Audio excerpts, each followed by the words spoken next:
দর্শক বন্ধুরা, রাখির রান্নাঘরে আপনাদের স্বাগত জানাচ্ছি। আজকে নিয়ে চলে এসেছি বেলের শরবত বা বেলের পানা। বেলের শরবত তৈরি হবে আজকে। এবারে এই চামচ দিয়ে এই বাটির মধ্যে বেলটা ছাড়িয়ে রাখা হবে।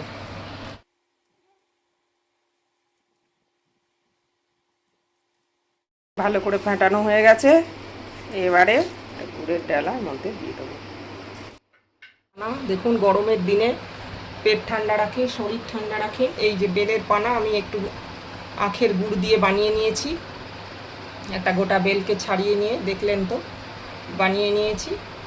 তাতে একটুখানি সামান্য বিট নুন দিয়েছি আর একটা ছোট্ট পাতিলেবুর হাফ রস দিয়েছি।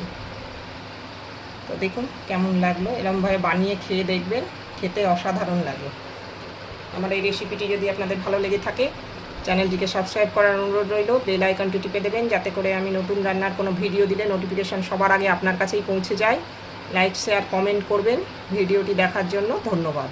ফিরে আসবো আবার অন্য কোনো দিন অন্য কোনো রেসিপি নিয়ে।